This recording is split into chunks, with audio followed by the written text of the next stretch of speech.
Hello everyone, स्वागत है एक बार फिर से आपके प्यारे से channel smart study online classes पर। तो कैसे हैं आप सभी? आई होप कि आप सभी लोग मस्त होंगे, स्वस्थ होंगे और अपने पढ़ाई के जर्नी में व्यस्त होंगे। तो यदि आप भी क्लास 10th में हैं और 2026 में एग्ज़ाम देने वाले हैं तो आप इस क्लास को ज़रूर देखिएगा। आज की इस क्लास में 10th का जो है संस्कृत पढ़ेंगे और संस्कृत में देखने वाले हैं चैप्टर नंबर 3 जिसका नाम है अलस कथा। अलस कथा में जो है इससे पहले हम लोगों ने एक और क्लास किया था जिसमें संपूर्ण कहानी को समझे थे। जो भी इस कहानी में महत्वपूर्ण बातें दी हैं उस सभी चीज़ों को हम लोग देख लिए हैं। तो यदि अभी तक आप उस क्लास को नहीं देखे हैं तो डिस्क्रिप्शन में लिंक दे देंगे, आप लोग उस क्लास को भी देख लीजिएगा। बिल्कुल जो है हिंदी में कहानी की तरह आप लोग को बताए हैं। आज के इस क्लास में देखेंगे इस चैप्टर से जितने भी एग्जेक्टिव प्रश्न बनते हैं उन सभी एग्जेक्टिव प्रश्नों को देखने वाले हैं। तो अभी तक आप क्लास को लाइक नहीं किए हैं तो क्लास को लाइक कर लीजिए, दोस्तों के पास शेयर करिए और आप सभी से रिक्वेस्ट है कि क्लास को बहुत ही अच्छा तरीक़ा से देखिएगा। इस क्लास को देखने के बाद इस चैप्टर से एक भी प्रश्न आप लोग का एग्जेक्टिव में नहीं छूटेगा। इसी तरह जो है हम सब्जेक्टिव भी अगला क्लास में आप लोग को बता देंगे। तो एक भी प्रश्न जो है एग्जेक्टिव में इस चैप्टर से नहीं छूटेगा इस क्लास को करने के बाद। और इस क्लास के देखने के बाद जो है इस चैप्टर का कोई दूसरा क्लास देखने की ज़रूरत भी आप लोगों को नहीं पड़ेगा। तो आइए बिना देर के क्लास को शुरू करते हैं। सबसे पहले देख रहे हैं अलस कथा पाठ को पढ़ रहे हैं। इसमें आलसियों के बारे में वर्णन किया गया है, टोटल संपूर्ण एग्जेक्टिव को देखने वाले हैं। तो आज की इस क्लास में बहुत ही अधिक मज़ा आने वाला है। तो आप लोग बस क्लास में अंत तक बने रहिए, सभी चीज़ें जो है आप लोग को क्लास में ही याद हो जाएगा। अलस कथा पाठ के रचयिता कौन है? कालिदास, विद्यापति या वीरू शर्मा या नारायण पंडित? तो इसका राइट आंसर हो जाएगा ऑप्शन नंबर बी, विद्यापति जो है यही अलस कथा पाठ के रचयिता है। पूछता है विद्यापति जो है वह कहाँ के थे? तो विद्यापति जो है कहाँ के थे तो इसके बारे में हम डिटेल से पिछले वाला चैप्टर में बता दिए हैं राइटर के बारे में, तो आप लोग उस क्लास को जाकर देख लीजिएगा। आगे बढ़ते हैं। मिथिला, सॉरी यहाँ पर छूट गया है, 2 नंबर रहेगा, नहीं है। मिथिला कोकिल के नाम से कौन प्रसिद्ध है? मिथिला कोकिल के नाम से कौन प्रसिद्ध है? इसे थोड़ा सा छोटा करते हैं, ठीक है। तो यहाँ पर विद्यापति जो है वही जो है मिथिला कोकिला के नाम से प्रसिद्ध है, ठीक है। कौन प्रसिद्ध है? तो विद्यापति जी जो है वही प्रसिद्ध है। आगे बढ़ते हैं। अगला नंबर प्रश्न है अलस कथा पाठ में किस दोष का वर्णन किया गया है? अर्थ का या धर्म का या आलस का, इनमें से कोई नहीं। तो आप लोग पढ़े होंगे कल वाला क्लास, तो उसमें आप लोग को मालूम होना चाहिए कि ऑप्शन नंबर सी जो है आलस्य के जो है दोष का वर्णन अलस कथा में किया गया है। नाम से ही स्पष्ट होता है आलस्य, ठीक है। अगला नंबर प्रश्न है आलस्य कथा पाठ कहाँ से संकलित हैं? महाभारत से या रामायण से या मेघदूतम से या पुरुष परीक्षा नामक ग्रंथ से? तो इसका राइट आंसर हो जाएगा ऑप्शन नंबर डी, पुरुष परीक्षा नामक ग्रंथ से जो है यह लिया गया है। इसका कलर थोड़ा सा चेंज कर देते हैं और आगे बढ़ते हैं। अगला नंबर प्रश्न है वीरेश्वर कौन था? वीरेश्वर कौन था? मिथिला का राजा था? नहीं। मिथिला की राजकुमार? नहीं। मिथिला के संतरी? नहीं। संतरी क्या होता है? मिथिला का जो है मंत्री था। Option number B right answer हो जाएगा। मिथिला का जो है मंत्री था वीरेश्वर। अगला नंबर प्रश्न है आलसियों को कौन अन्न और वस्त्र देते थे?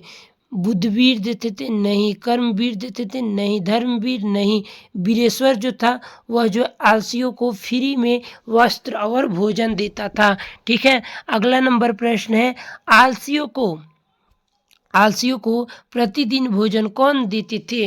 तो मिथिला के राजा? बिल्कुल नहीं। मिथिला के राजकुमार? बिल्कुल नहीं। मिथिला के मंत्री वीरेश्वर? ऑप्शन नंबर सी बिल्कुल राइट आंसर हो जाएगा। मिथिला के जो मंत्री थे वे आलसियों को फ्री में जो है वस्त्र और भोजन देते थे।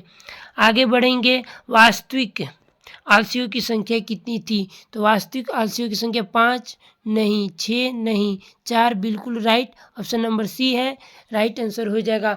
आलसियों की कुल संख्या कितनी थी? तो 4 थी। अगला नंबर प्रश्न है, यदि अभी तक आप इस चैप्टर का कहानी नहीं सुने हैं तो प्लीज़ आप लोग से रिक्वेस्ट है कि उस कहानी को ज़रूर सुन लीजिएगा। डिस्क्रिप्शंस में लिंक दे देंगे, आप लोग वहाँ से समझ लीजिएगा कहानी को। आलसियों का सुख देखकर कौन नकली आलसी बनने की कोशिश किए? मंत्रियों ने नहीं, चोरों ने नहीं, पहरेदारों ने नहीं, ऑप्शन नंबर सी जो धूर्त लोग थे उन्होंने देखा कि जो बीरेश्वर है जो कि मिथिला के मंत्री हैं वे आलसियों को फ्री में वस्त्र और भोजन देते थे। तो जितने भी धूर्त लोग थे वो अपने काम उम को छोड़कर और जाकर आलसियों में शामिल हो गए कि हम भी आलसी हैं और फ्री में वस्त्र और भोजन लेंगे। ठीक है, अगला नंबर प्रश्न है, ऐसे ही बहुत अच्छा कहानी आप लोग सुनिएगा तो बहुत ज़्यादा हंसी है इसमें। बनावटी आलस दिखाकर कौन भोजन ग्रहण कर रहे थे? आलसी लोग, धूर्त लोग, मूर्ख लोग या जानवर? तो बहुत सारे बच्चे क्या करते हैं, आलसी लोगों पर क्लिक कर देते हैं जो कि बिल्कुल गलत हो जाएगा। ठीक है, सही रहे आंसर हो जाएगा ऑप्शन नंबर बी, धूर्त लोग जो थे वह आलसी जो है आलसी का बनावट करके और भोजन कर रहे थे, ग्रहण कर रहे थे। अगला नंबर प्रश्न है, 11 नंबर प्रश्न है, अत्यधिक खर्च को देखकर राज्य के कर्मचारी ने मंत्री बीरेश्वर को क्या सलाह दिया? तो जब देखा ना अत्यधिक सबसे मतलब अत्यधिक खर्च होने लगा आलसियों पर, तो जो है राज्य के कर्मचारी जो थे वो मंत्री बीरेश्वर से सलाह दिए कि मंत्री जी जो है आप आलसियों की पहचान करिए, नहीं तो इसमें बहुत सारे धूर्त लोग जो है आकर भोजन और वस्त्र लेने लगे हैं। तो कैसे जो है उसे देखा गया, उसका पहचान कैसे किया गया? राशन बंद करने का, नहीं आलसी पुरुष की परीक्षा लेने का, आलसियों को और अधिक सुविधा देने का, या इनमें से कोई नहीं। तो जो है कर्मचारी जो है बीरेश्वर को यही सलाह दिए थे कि आप आलसियों की परीक्षा लीजिए ताकि मालूम चल सके कौन इसमें आलसी है और कौन धूर्त है। ठीक है, तो ऑप्शन नंबर बी बिल्कुल राइट आंसर हो जाएगा, ऑप्शन नंबर बी। अगला नंबर प्रश्न देखेंगे, आग कहाँ लगाई गई? आग जो है अलसला में लगाई गई थी, ऑप्शन नंबर ए अलसला में लगाई गई थी। किस लिए लगाई गई थी? तो आलसियों की पहचान के लिए। जितने भी आलसी थे वह आग लगने के बावजूद भी उसमें से बाहर नहीं निकले और जो धूर्त लोग थे वे सभी जो है उसमें से बाहर निकल गए। अगला नंबर प्रश्न है, अलसला में आग क्यों लगाई गई? आलसियों को भगाने के लिए, या आलसियों को खोजने के लिए, आलसियों की परीक्षा लेने के लिए, इनमें से कोई नहीं। तो ऑप्शन नंबर जो है सी बिल्कुल राइट आंसर हो जाएगा कि आलसियों की परीक्षा लेने के लिए। जो असली आलसी थे वे आग लगने के बावजूद भी उसमें से बाहर नहीं निकले। अगला नंबर प्रश्न है, अलसला से आग किसने लगवाई थी? अलसला में आग किसने लगवाई थी? मिथिला के राजा ने? नहीं। मिथिला के राजकुमार ने? नहीं। मिथिला के मंत्री बीरेश्वर ने? बिल्कुल सही, राइट आंसर हो जाएगा ऑप्शन नंबर सी, मिथिला के मंत्री बीरेश्वर ने लगवाई थी। अगला नंबर प्रश्न है, आग को देखकर कौन पलायन हो गया? पलायन का मतलब होता है भाग गया, पलायन का मतलब होता है भाग गया। तो कौन भाग गया? आलसी लोग? नहीं। दानी लोग? नहीं, इनमें से कोई नहीं, बल्कि option number B right answer हो जाएगा। धूर्त लोग जो थे वे लोग क्या हुआ, आग लगा अलसला में तो वे सभी लोग अलसला को छोड़कर उसके बाद भाग गए। आगे देखेंगे 16 नंबर प्रश्न है, अलसला में आग लगाने पर कितने लोग नहीं भागे? अलसला में आग लगाने पर कितने लोग नहीं भागे? 5 या 6 या 4 या 3? तो ऑप्शन नंबर जो है वह सी हो जाएगा, बिल्कुल राइट आंसर। 4 आलसी जो थे वह नहीं भागे। और पूछता है आप लोग के एग्जाम में, पहला आलसी क्या बोलता है? पहला आलसी बोलता है अरे यह कैसा कुल्हाल है। तो दूसरा आलसी बोलता है कि लगता है किसी ने अलसला में आग लगा दिया है। तो तीसरा आलसी, अब सुनिए क्या बोलता है, तीसरा आलसी बोलता है कि कोई यहाँ पर धार्मिक और कारुणिक पुरुष नहीं है जो हम पर कंबल डाल सके या जल को बुझा सके। और चौथा आलसी क्या बोलता है, अरे बचा लो, कितना बोलते हो, चुपचाप सो। यहीं बोलकर जो है सो जाता है सब। उसके बाद जो है एक धार्मिक पुरुष आकर और उस सभी को, चारों आलसियों को जो है केस पकड़कर और अलसला से बाहर करते हैं। अरे हल्ला कैसा, किसने बोला? तो अभी हम आप लोग को बताए भी, प्रथम पुरुष ने बोला अरे यह कैसा कुल्हाल है, मतलब कैसा हल्ला है। देखिए दूसरा पुरुष क्या बोलता है, लगता है इस घर में आग लग गई किस पुरुष ने कहा? तो यह दूसरा पुरुष ने बोला था। ठीक है, ऑप्शन नंबर सी बिल्कुल राइट आंसर हो जाएगा। अगला नंबर प्रश्न है, कोई धार्मिक पुरुष नहीं है, ऐसा किस पुरुष ने कहा? तो ऐसा जो है तृतीय पुरुष ने कहा था। ऑप्शन नंबर जो है बी बिल्कुल राइट आंसर हो जाएगा। बी बिल्कुल राइट आंसर हो जाएगा। तृतीय पुरुष ने कहा था। ऑप्शन नंबर बी बिल्कुल राइट आंसर हो जाएगा। अब देखिए अगला क्या बोलता है। अगला बोलता है, अरे बचाल कितना बोलते हो, किस पुरुष का कथन है? तो यह चतुर्थ पुरुष का कथन। ऑप्शन नंबर बिल्कुल ए राइट आंसर हो जाएगा। चौथा पुरुष जो है आलसी पुरुष बोलता है। अगला नंबर प्रश्न है, चारों, इससे पहले आप लोग बताइएगा कि आपका जो है 20 में कितना सही हुआ।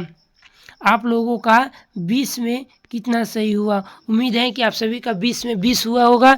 जिसने भी जो है कल वाला क्लास देखे होंगे तो उन सभी का 20 में 20 प्रश्न सही हुआ होगा। ठीक है, तो आगे बढ़ते हैं। बहुत ही इजी चैप्टर है, बहुत ही हंसी वाला चैप्टर है, तो बिल्कुल इसमें से तो सभी का जो है 20 में 20 आना ही चाहिए। अगला नंबर प्रश्न देखेंगे, चारों आलसियों को बाहर कैसे निकाला गया? पैर पकड़कर नहीं, हाथ पकड़कर नहीं, केस पकड़कर। क्या चीज़ पकड़कर? केस पकड़कर जो है आलसियों को अलस तलस से बाहर निकाला गया। आगे देखेंगे, नीतिकार आलस्य को क्या मानते हैं? मद शत्रु मानते हैं या आचार्य मानते हैं या मित्र मानते हैं? तो बिल्कुल ऑप्शन नंबर ए हो जाएगा। जो है नीतिकार जो है आलस्य को जो है शत्रु मानते हैं। ठीक है, आप लोग बताइएगा आप लोग क्या मानते हैं। अगला नंबर प्रश्न है, किसे देखकर धूर्त लोग भाग गए? किसे देखकर धूर्त लोग भाग गए? आग को, राज्य को, मंत्री को या वर्षा को? तो ऑप्शन नंबर ए बिल्कुल राइट आंसर हो जाएगा। आग को जो है देखकर धूर्त लोग भाग गए। अगला नंबर प्रश्न, भूख से पीड़ित होकर भी कौन कुछ नहीं कर पाते हैं? तो जितने भी आलसी होते हैं वे भले भूखे मर जाएंगे परंतु अपना आलस्य नहीं छोड़ेंगे। तो धूर्त लोग नहीं, आलसी लोग जो है बिल्कुल राइट आंसर हो जाएगा। आलसी लोग जो है वह आलस्य में भले भूखे मर जाएंगे परंतु वह जो है अपना आलस्य नहीं छोड़ेंगे। अगला नंबर प्रश्न है, मैथिली कवि कौन था? मैथिली कवि कौन था? मन बोध था? नहीं। चंदा झा था? नहीं। विद्यापति जो थे वही मैथिली कवि थे और ये एक जो है मंत्री भी थे और इन्होंने ही आलसियों को वस्त्र और भोजन दान में दिया था। तो ऑप्शन नंबर सी बिल्कुल राइट आंसर हो जाएगा। अगला नंबर प्रश्न है, मानव को कौन नष्ट कर देता है? धन? बिल्कुल नहीं, धन काहे नष्ट करेगा जी। धर्म भी नष्ट नहीं करता है। आलस्य जो है वही मानव को जो है नष्ट कर देता है और आलस्य को सबसे बड़ा शत्रु बताया गया है मानव का। अगला नंबर प्रश्न है, अलसकता पाठ में किस महत्व का वर्णन किया गया है? मानव के गुण के या पशु के गुण के या देवता के गुण के? अलस कथा में जो है मानव के गुण का वर्णन किया गया है कि कैसे आलस्य मानव को जो है एक दिन समाप्त कर देता है। आलस्य के कारण मानव जो है जीवन में कुछ नहीं कर पाते हैं। तो ऑप्शन नंबर ए बिल्कुल राइट आंसर हो जाएगा। तो आप लोगों को भी आलस्य नहीं करना चाहिए, बिल्कुल आलस्य को जो है आलस्य को छोड़ देना चाहिए। ठीक है, आगे बढ़ते हैं। अगला नंबर प्रश्न है, संसार में बच्चों का सच्चा रक्षक कौन होता है? तो माता होती है। ऑप्शन नंबर ए बिल्कुल राइट आंसर हो जाएगा। अगला नंबर प्रश्न है, कौन आलस्य का बहाना बनाता है? धूर्त यही होगा, धूर्त है या मित्र या शत्रु या देवता? तो ऑप्शन नंबर जो है बिल्कुल राइट आंसर हो जाएगा। ऑप्शन नंबर ए जो है वह धूर्त लोग जो है वह आलस्य का बहाना बनाते हैं। बिल्कुल ए राइट आंसर हो जाएगा। अगला नंबर प्रश्न देखेंगे, आलसियों की परीक्षा क्या लगाकर किया गया? पानी या आग या हवा या बिजली? तो बिल्कुल ऑप्शन नंबर बी हो जाएगा। आग लगाकर जो है आलसियों की परीक्षा ली गई। अगला नंबर प्रश्न है, आलसियों का रक्षक कौन होता है? आलसियों का रक्षक बलवान होते हैं या दयावान होते हैं या पिता होते हैं या पुत्र होते हैं? तो आलसियों का रक्षक कौन होते हैं? ऑप्शन नंबर बी हो जाएगा, दयावान होते हैं। कौन होते हैं? दयावान होते हैं। अगला नंबर प्रश्न है कि पुरुष परीक्षा किस रूप में विभिन्न मानव गुणों के महत्व का वर्णन करता है? पद रूप में या लोक रूप में या नाटक रूप में या कथा के रूप में? तो पुरुष परीक्षा जो है वह किस रूप में मानव के गुणों का महत्व का वर्णन करता है? तो यहाँ पर थोड़ा-सा आप लोग देख लीजिएगा, इसका जवाब हम अभी नहीं बता सकते हैं, इसमें डाउट है, ठीक है? फिर भी हम इसका आंसर बता दे रहे हैं, आप लोग देख लीजिएगा और इसका अगर गलत आंसर होगा तो आप लोग बताइएगा। ऑप्शन नंबर डी मेरे अनुसार जो है इसका होना चाहिए। अभी जो है फ़िलहाल इसका आंसर याद नहीं है, कथा के रूप में जो है वह जो है पुरुष परीक्षा जो है मानव के गुणों का महत्व का वर्णन करता है। अगला नंबर प्रश्न है, पुरुष परीक्षा किस भाषा में लिखा गया है? संस्कृत में या हिंदी में या मैथिली में या अवधी में? तो मैथिली भाषा में जो है पुरुष परीक्षा नामक जो है ग्रंथ लिखा गया है। ऑप्शन नंबर सी बिल्कुल राइट आंसर हो जाएगा। अगला नंबर प्रश्न है, पुरुष परीक्षा क्या शिक्षा देती हैं? तो गुण निराकरण की या दर्शन की या दोष निराकरण की? तो बिल्कुल दोष निराकरण की, यानी पुरुष परीक्षा है वह दोषों से कैसे निवारण, दोष से कैसे निवारण पाए, यही जो है हमें शिक्षा देती हैं, ठीक है? ऑप्शन नंबर बिल्कुल सी राइट आंसर हो जाएगा। अगला नंबर प्रश्न देखेंगे, स्त्रियों का रक्षक कौन होता है? ऑप्शन नंबर बी बिल्कुल पति होते हैं स्त्रियों का रक्षक। अगला नंबर प्रश्न है, वीरेश्वर अनाथों को क्या देता था? तो भोजन देता था या विद्या देता था या पैसा या कलम? तो बिल्कुल option number A right answer हो जाएगा। जो है वीरेश्वर जो है वह अनाथों को भोजन देता था। अगला नंबर प्रश्न है, कौन परिश्रम नहीं करना चाहता है? परिश्रमी या मूर्ख या विद्वान या आलसी? तो आलसी जो है वह बिल्कुल भी जो है परिश्रम करना नहीं चाहते हैं। आलसी जो है बहुत ही ज़्यादा बहुत ही ज़्यादा जो है मतलब आलस्य करते हैं और वह थोड़ा सा भी परिश्रम करना नहीं चाहते हैं। अगला नंबर प्रश्न है, भूखा रहना कौन पसंद करता है? भूखा रहना परिश्रमी तो कभी नहीं पसंद करेंगे, मूर्ख भी नहीं, विद्वान भी नहीं, बल्कि आलसी जो है वही जो है भूखा रहना पसंद करते हैं। तो आई होप कि आप लोग को यह क्लास अच्छा लगा होगा। आप लोग बताइएगा कि 39 में कितना आप लोग का सही हुआ। अभी आप लोग जाइएगा नहीं, थोड़ा सा आप लोग से बातें भी करनी है, ठीक है? तो बिल्कुल आप लोगों का 38, 37, 35 हुआ है, कोई दिक्कत नहीं है, बिल्कुल सही है। बहुत सारे बच्चे का जो है 38 में 38 भी हुआ है। 38 तो वहाँ पर एक तो हम छोड़ ही दिए थे, पर बहुत सारे बच्चे का 39 में 39 भी सही हुआ है। तो बहुत ही अच्छा है कि आप लोग 39 में 39 अभी के समय में इतना अधिक जो है आंसर सही कर रहे हैं। आप सभी को धन्यवाद। अगर आप लोग इस पीडीएफ को लेना चाहते हैं तो पाने के लिए जो है इस नंबर पर 8235740701 पर मैसेज करके ग्रुप में ज्वाइन हो जाइएगा। कोई भी जो है पैसा नहीं लगेगा ग्रुप में ज्वाइन होने के लिए, बस आप लोगों को मैसेज करना है कि हमें ग्रुप में ज्वाइन होना है। आप लोग को बिल्कुल ग्रुप में ज्वाइन कर दिया जाएगा। तो मिलते हैं किसी और क्लास के साथ, तब तक के लिए धन्यवाद।